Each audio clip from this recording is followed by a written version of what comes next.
नमस्कार मित्रों, मेरा नाम है शैलेंद्र सिंह चारण और मैं राजस्थान के उदयपुर शहर में विभिन्न कोचिंग संस्थान में पिछले 6 वर्ष से पढ़ा रहा हूं और मैं आज इस UCA के ऑनलाइन प्लेटफॉर्म में आपका हार्दिक स्वागत और अभिनंदन करता हूं।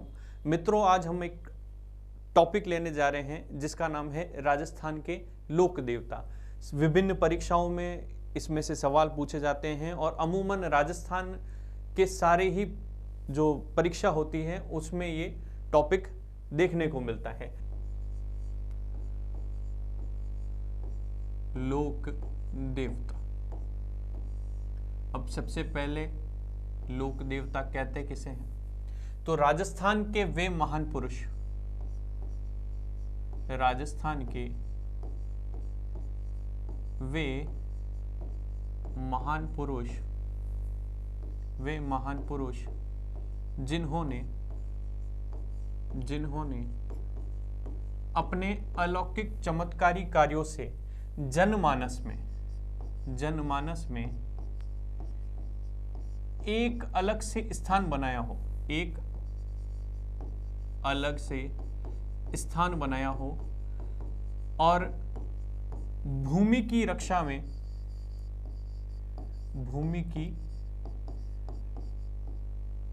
में स्त्री के सम्मान में और गायों की रक्षा में अपने प्राण न्यौछावर किए, वो क्या कहलाए? लोक देवता।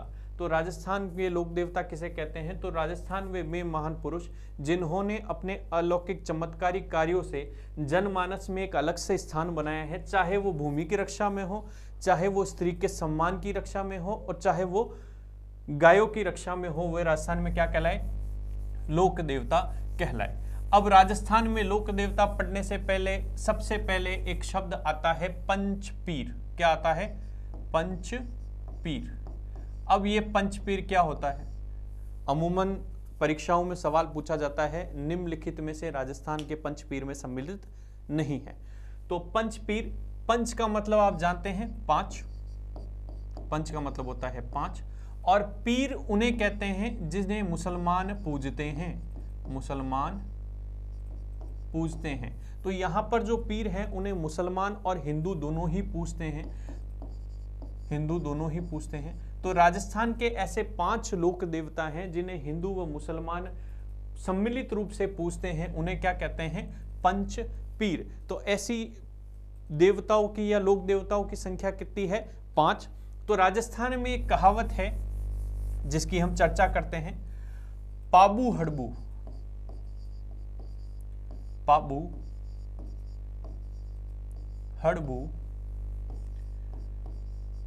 रामदेव, पाबू हड़बू रामदेव मांगलिया जी मेहा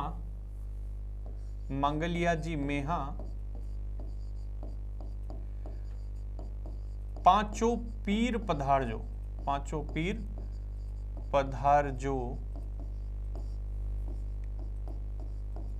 गोगा जी गेहा। तो ये राजस्थान की एक कहावत है, पाबू हड़बू रामदेव मांगलिया जी मेहा पांचों पीर पधारजो गोगा जी जेहा। इसमें जो है राजस्थान के पंचपीर के बारे में वर्णन किया गया है। तो सबसे पहले हमारे पंचपीर में जो सम्मिलित हैं वो लोक देवता हैं पाबूजी राठौड़। कौन से हैं? पाबूजी राठौड़, पहले लोक देवता पाबूजी राठौड़। दूसरे जो पंचपीर में सम्मिलित लोक देवता हैं वो है हड़बूजी सांखला। कौन है? हड़बूजी सांखला। पहले हैं पाबूजी राठौड़, दूसरे हैं हड़बूजी सांखला। तीसरे जो लोक देवता हैं जो पंचपीर में सम्मिलित हैं वो है रामदेव जी तंवर। कौन से हैं? रामदेव जी तंवर। अगले जो लोक देवता पंचपीर में सम्मिलित हैं, चौथे हैं, जो हैं मांगलिया जी मेहा। कौन से हैं? मेहा जी मांगलिया भी कह सकते हैं, मेहा जी मांगलिया गोत्र में इनका ननियाल था और इनका लालन पालन वहीं होने के कारण ये मेहा जी मांगलिया कहलाए। 5वें जो लोक देवता हैं वो है गोगा जी चौहान।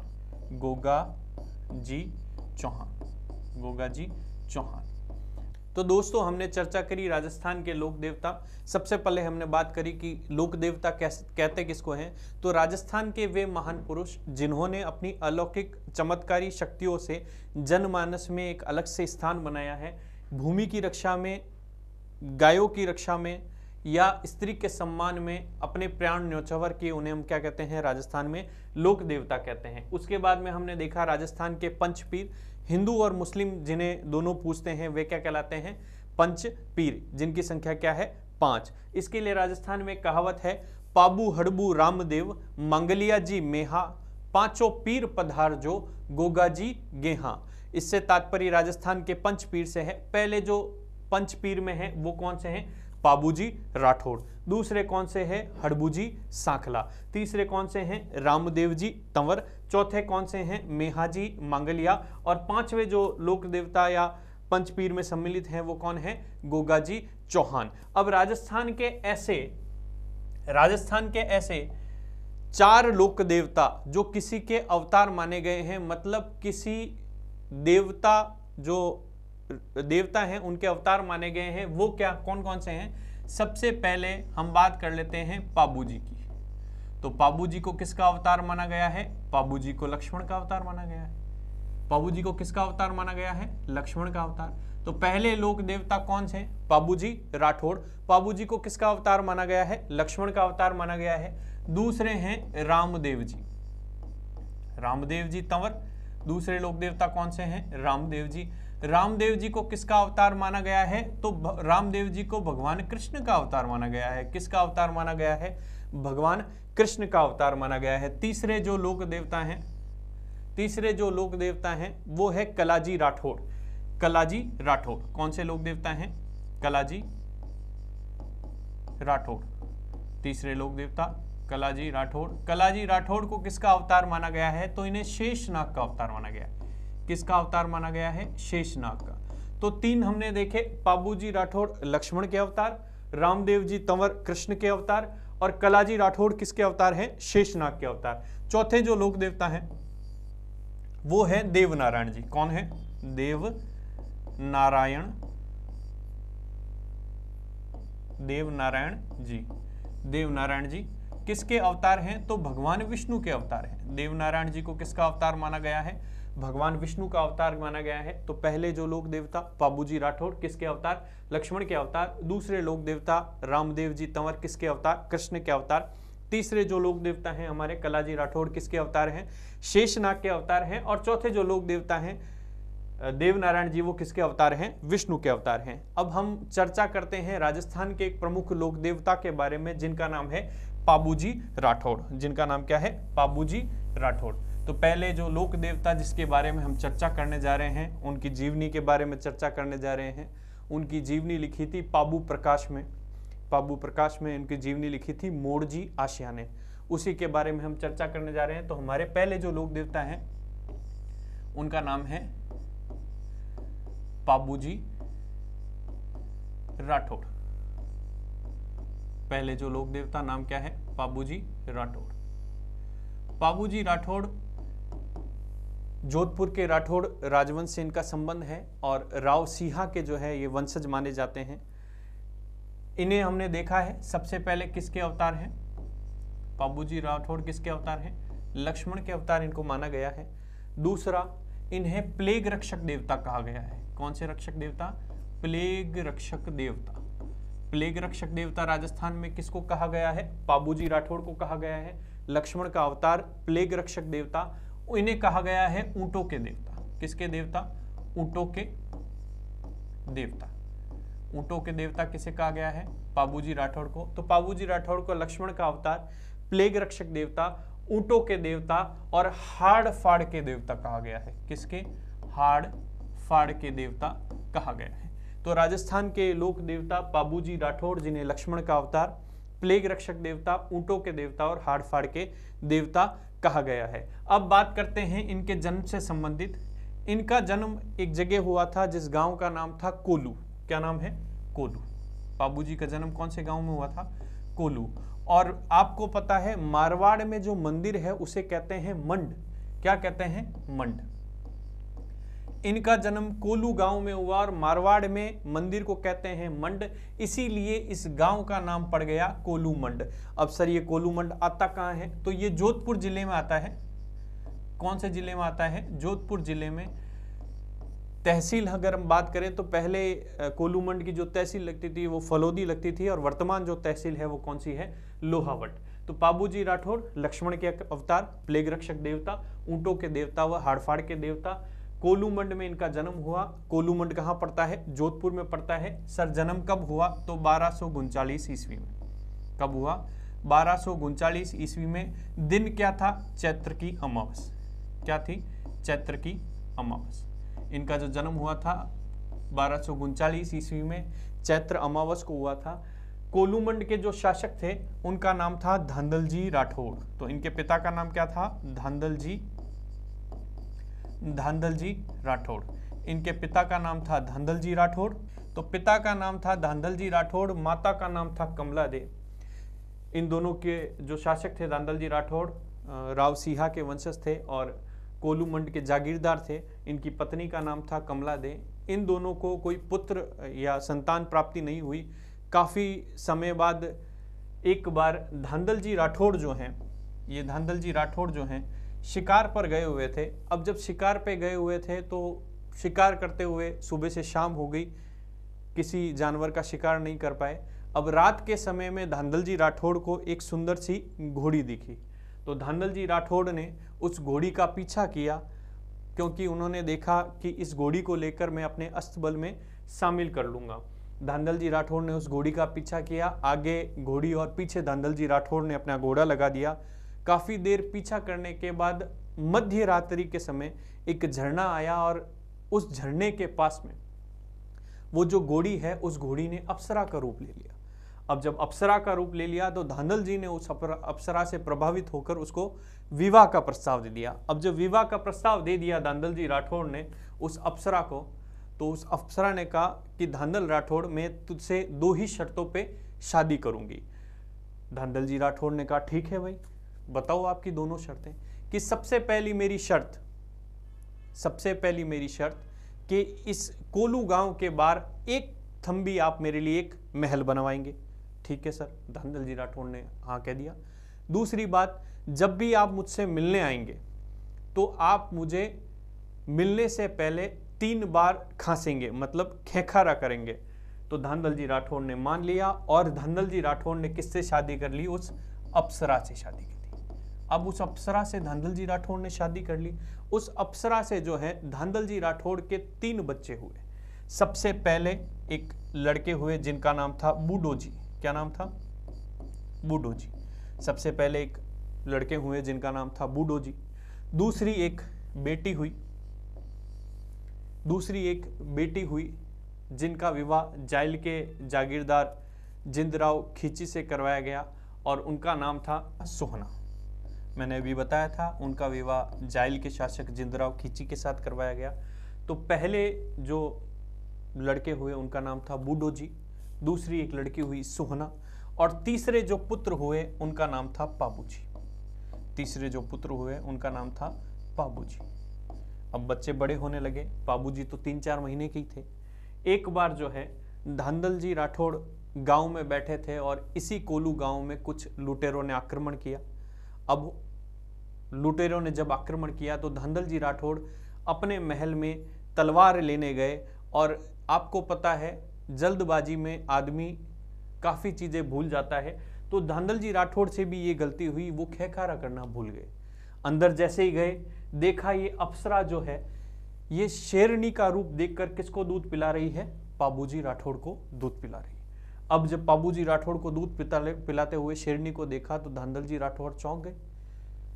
अप्सरा ने फिर से शेरनी से अप्सरा ने अपना रूप लिया और कहा कि धांधल मैं तो वैसे ही अप्सरा हूं, मैं किसी का भी रूप ले सकती हूं और आज तूने जो है मेरा वादा तोड़ दिया, इसीलिए मैं वापस कहां चली जाऊंगी? देवलोक में चली जाऊंगी।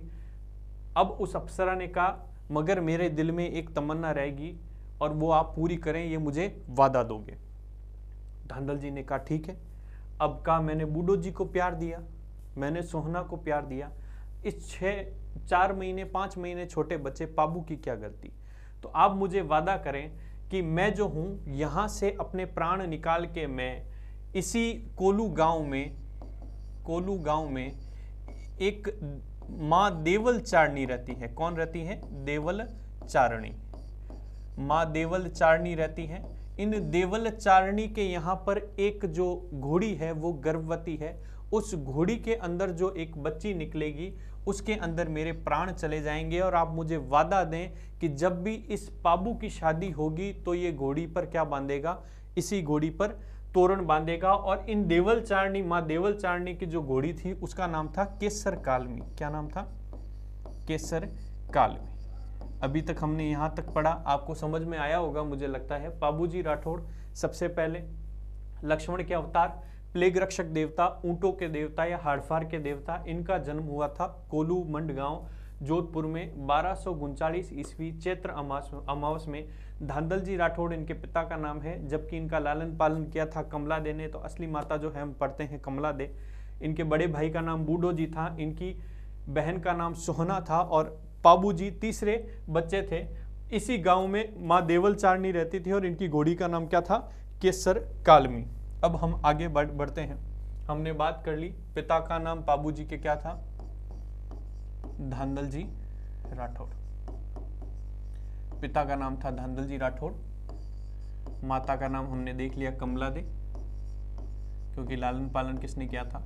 कमला दे ने किया था। बड़े भाई का नाम था बूढ़ो जी। क्या नाम था? बूढ़ो जी। और बूढ़ो जी की एक पुत्री थी जिसका नाम था केलम दे। क्या नाम था? केलम दे। बूढ़ो जी की एक बेटी थी जिसका नाम था केलम दे। और इनका विवाह हमारे राजस्थान के एक और लोक देवता हैं जिनका नाम है गोगा जी चौहान। किसके साथ हुआ था? गोगा जी चौहान के साथ। किसके साथ हुआ था? गोगा जी चौहान के साथ हुआ था। तो बूढ़ो जी की एक बेटी केलम दे का विवाह किसके साथ हुआ था? गोगा जी चौहान के साथ हुआ था। इनकी एक बहन थी पाबू जी की जिसका नाम था सोहना। और सोहना का जो विवाह है ये हुआ था जायल नरेश जिंदराव खींची के साथ। जिंदराव खींची कहाँ के शासक थे? जायल नागौर में पड़ता है जायल पड़ता है नागौर में, वहां के शासक थे। उनके साथ विवाह किसका हुआ था? सोहना का हुआ था। उसके बाद में बूढ़ो जी की एक लड़के भी थे जिनका हम जिक्र आगे कर लेंगे। चलो कोई नहीं, वो भी एक लोक देवता है तो उनका जिक्र आगे कर लेंगे। तो पिता का नाम धांधल जी राठौड़, माता का नाम कमला दे।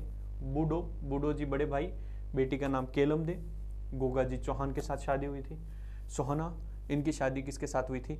जिंदराव खींची के साथ हुई थी।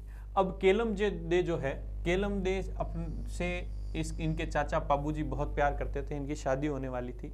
तो एक बार केलम दे से चाचा जी ने पूछ लिया कि भाई केलम दे, तेरी शादी होने वाली है, तुझे क्या चाहिए?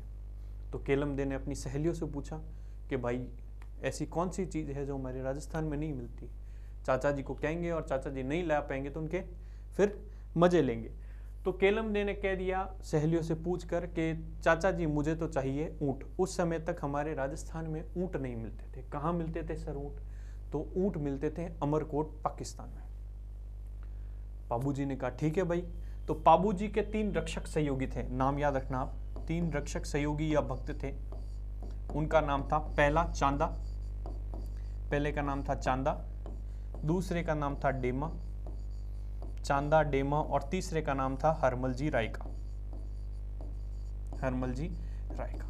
तो पाबू जी के 3 रक्षक सहयोगी पूछ लें, चांदा डेमा और हरमल जी रायका।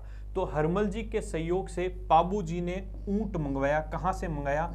अमरकोट पाकिस्तान से। कहां से मंगाया? अमरकोट पाकिस्तान से। कहां से मंगाया? अमरकोट पाकिस्तान से। तो पाबू जी के रक्षक सहयोगी चांदा डेमा हरमल जी अमरकोट पाकिस्तान से ऊंट मंगाया। किसके सहयोग से मंगाया? हरमल जी के सहयोग से मंगाया। इसीलिए हमने जब पहले पढ़ा था ऊंटों के देवता पाबू जी को कहते हैं, क्योंकि सबसे पहले ऊंट लाने का श्रेय किसको गया? हरमल जी को गया, पाबू जी को गया। किसके सहयोग से मंगाया था? हरमल जी के सहयोग से मंगाया था। कहाँ से मंगाया था? अमरकोट पाकिस्तान से मंगाया था। इसीलिए ऊंटों की पालक रायका और रेबारी जाति जो है पाबू जी को अपना क्या मानती है? आराध्य देवता मानती है। अब हम आगे बढ़ते हैं। एक बार जैसा मैंने बताया है जिंदराव जी खींची आए हुए थे कहाँ पर? कोलू। और उन्होंने घोड़ी देख ली, उस घोड़ी का नाम क्या था? केसर कालमी। क्या नाम था? केसर कालमी। किसकी घोड़ी थी? माँ देवल चारणी की। किसकी थी? देवल चारणी। माँ देवल चारणी की घोड़ी थी, नाम क्या था? केसर कालमी। अब माँ देवल चारणी की घोड़ी का नाम क्या था? केसर कालमी। जिंदराव खींची, जो सोहना बाबूजी की बहन है, उनके पति थे, वो आए हुए थे। उन्होंने केसर कालमी को देख के प्रभावित हुए और देवल चारणी को कहा कि हे देवल चारणी, ये घोड़ी मुझे दे दे, तुझे जितने पैसे चाहिए मैं दे दूंगा। तो देवल माँ चारणी ने उनको मना कर दिया, जिससे नाराज होकर जिंदराव खींची अपने जाइल वापस चले गए। उसी समय क्या होता है? बाबूजी का रिश्ता होता है अमरकोट। अमरकोट पाकिस्तान में पड़ता है। अमरकोट पाकिस्तान में पड़ता है और वहां के जो शासक हैं उनका नाम था सूरजमल सोडा। क्या नाम था? सूरजमल सोडा। सूरजमल सोडा उनका नाम था। और उनकी जो पत्नी है, मतलब उनकी जो पुत्री है, जिसका नाम था सुप्यारदे। सुप्यारदे। और इसी सुप्यारदे को हम फूलम दे के नाम से भी जानते हैं। किसके नाम से? फूलम दे। तो बाबूजी की पत्नी का क्या नाम था? फूलम दे या सुप्यारदे। बाबूजी की घोड़ी का नाम क्या था? केसर कालमी। अमरकोट पाकिस्तान के जो शासक थे सूरजमल सोडा, उनकी पुत्री थी सुप्यारदे या फूलम दे। अब रिश्ता तय हो जाता है, बारात जाने का समय आता है और पिताजी धांधल जी राठौड़ बाबूजी को कहते हैं कि जो तुम्हारी माँ थी, उन्होंने कहा था कि भाई ऐसी ऐसी बात है, तो केसर कालमी के अंदर तुम्हारी माँ के प्राण थे और उनकी आखिरी इच्छा थी। तो बाबूजी माँ देवल चारणी के पास जाते हैं और कहते हैं, हे माँ देवल चारणी, इतनी हैसियत तो मेरी नहीं है कि मैं आपसे ये घोड़ी ले सकूं, मगर कुछ दिनों के लिए मुझे ये घोड़ी केसर कालमी चाहिए।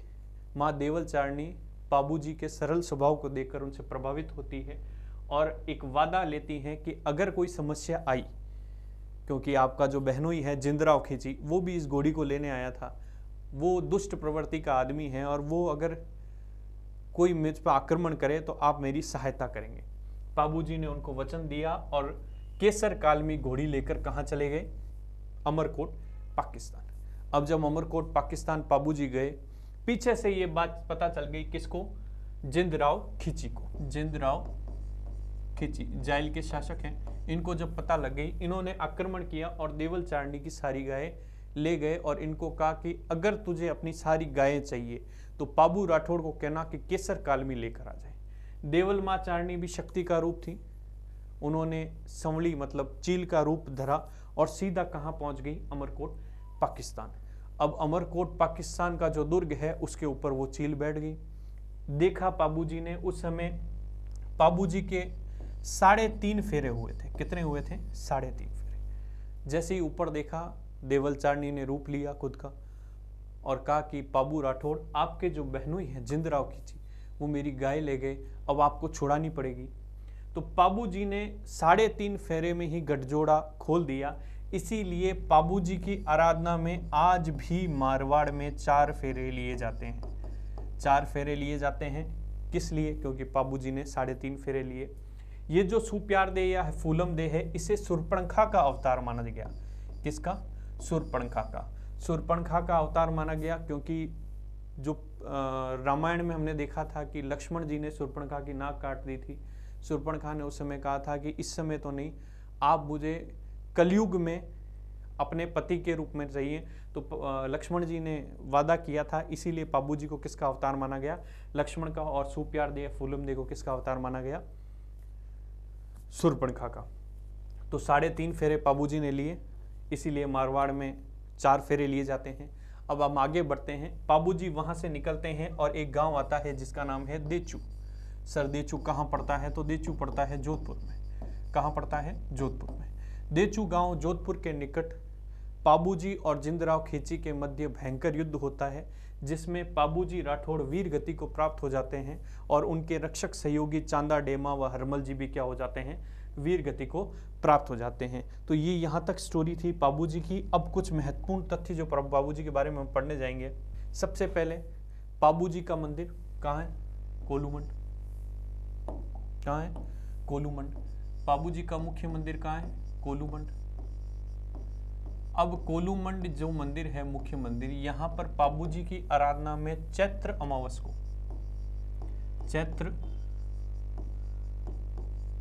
को मेला भरता है। तो पाबू जी का मेला कब भरता है? चैत्र अमावस को भरता है। कहाँ भरता है? कोलूमंड में। ठीक है। इस कोलूमंड के मंदिर का निर्माण करवाया था सोहड़ नामक एक व्यक्ति ने। किसने करवाया था? सोहड़ नामक व्यक्ति ने करवाया था। तो कोलूमंड मंदिर का निर्माण किसने करवाया? सोहड़ नामक व्यक्ति ने करवाया। और यहाँ पर भक्तजनों के द्वारा पाबू जी की आराधना में एक नृत्य किया जाता है जिसका नाम है थाली नृत्य। कौन सा नृत्य किया जाता है? थाली नृत्य। तो कोलूमंड में चैत्र अमावस में पाबू जी की आराधना में मेला भरता है। सोहड़ नामक व्यक्ति ने इसका निर्माण करवाया था और यहाँ पर थाली नृत्य किया जाता है। पाबू जी का प्रतीक चिन्ह, कि भाई प्रतीक चिन्ह क्या है पाबू जी का? तो यहाँ पर पाबू जी का प्रतीक चिन्ह है भाला लिए हुए अश्वरोही। भाला लिए हुए अश्वरोही, और उनकी जो पाग है वो बाईं ओर झुकी हुई है। बाईं ओर झुकी हुई पाग। तो बाबू जी का प्रतीक चिन्ह क्या है? भाला लिए हुए अश्वरोही, मतलब एक घुड़सवार जो भाले पर बैठा, जो घोड़ी पर बैठा है भाला लेकर, और उसकी जो पाग है वो कहाँ झुकी हुई है? बाईं ओर झुकी हुई। ये किसका प्रतीक चिन्ह है? पाबू जी का प्रतीक चिन्ह है। ठीक है। तो पाबू जी का मंदिर कोलूमंड, चैत्र अमावस में इनकी आराधना में मेला भरता है। इसका निर्माण सोहड़ नामक व्यक्ति ने करवाया था। इनकी आराधना में थाली नृत्य किया जाता है। पाबू जी की घोड़ी के बारे में हमने पहले ही बात कर दी थी कि पाबू जी की घोड़ी का नाम क्या है? केसर कालमी। उसके बाद में पाबू जी की फड़। पाबू जी की फड़ जो है वो रायका या रेबारी जाति के भूपे, रायका या रेबारी जाति के भूपे रावण हत्ता वाद्य यंत्र के साथ गाते हैं। रावण हत्ता वाद्य यंत्र के साथ गाई जाती है। तो पाबू जी की जो फड़ है रायका या रेबारी जाति के भूपे रावण हत्ता वाद्य यंत्र के साथ गाते हैं। किसके बीमार होने पर? ऊंट के बीमार होने पर। सबसे प्रचलित फड़ जो है वो किसकी है?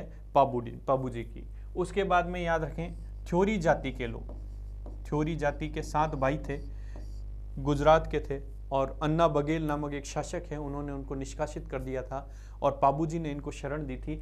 इसीलिए थ्योरी जाति के लोग जो हैं पाबू जी के यशो गीत, कौन से गीत? पाबू जी के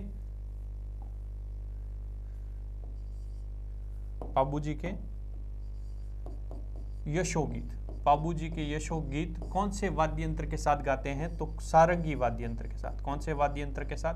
सारंगी वाद्य यंत्र के साथ। तो थ्योरी जाति के लोग पाबू जी के यशो गीत कौन से वाद्य यंत्र के साथ गाते हैं? सारंगी वाद्य यंत्र के साथ गाते हैं। उसके बाद में हम याद देखते हैं पाबू जी के फावड़े भजन, पाबू जी के फावड़े या भजन, पाबू जी के फावड़े या भजन ये गाए जाते हैं माठ वाद्य यंत्र के साथ। कौन से वाद्य यंत्र के साथ? माठ। माठ एक मटकी नुमा वाद्य यंत्र होता है, उसके साथ गाए जाते हैं। तो पाबू जी के बारे में देखा हमने, पाबू जी की फड़ रायका या रेबारी जाति के भूपे कौन से वाद्य यंत्र के साथ? रावण हत्ता वाद्य यंत्र के साथ गाते हैं। थ्योरी जाति के लोग इनके यशोक गीत कौन से वाद्य यंत्र के साथ गाते हैं? सारंगी वाद्य यंत्र के साथ गाते हैं। और माठी वाद्य यंत्र के साथ इनके क्या गाए जाते हैं? फावड़े या भजन गाए जाते हैं। इसके बारे में पाबू जी पर आधारित जो पुस्तकें हैं, साहित्य, पाबू जी पर आधारित साहित्य, क्या क्या साहित्य में? तो 3 किताबें आपको याद रखनी है। पहली है पाबू प्रकाश। कौन सी है? पाबू प्रकाश। पहली जो है पाबू प्रकाश। दूसरी है पाबू जीरा छंद, दूसरी है पाबूरा छंद, दूसरी किताब का नाम है पाबू जीरा छंद। तीसरी है पाबू बत्तीसी या पाबू जी के सोरठे, बत्तीसी या पाबू जी के सोरठे। ये तीनों किताबें आपको याद रखनी पड़ेगी। सबसे पहले पाबू प्रकाश, ये लिखी थी मोड़जी आशिया ने। किसने लिखी थी? मोड़जी आशिया, मोड़जी आशिया ने लिखी थी। पाबू प्रकाश किसने लिखी? मोड़जी आशिया ने लिखी थी। पाबू जीरा छंद मेहाजी बिट्ठू, किसने लिखी? मेहाजी बिट्ठू। पाबू जीरा छंद किसने लिखी? मेहाजी बिट्ठू ने लिखी थी। पाबू बत्तीसी या पाबू जी के सोरठे ये लिखी थी रामनाथ कविया ने। किसने लिखी थी? रामनाथ कविया ने। रामनाथ कविया ने।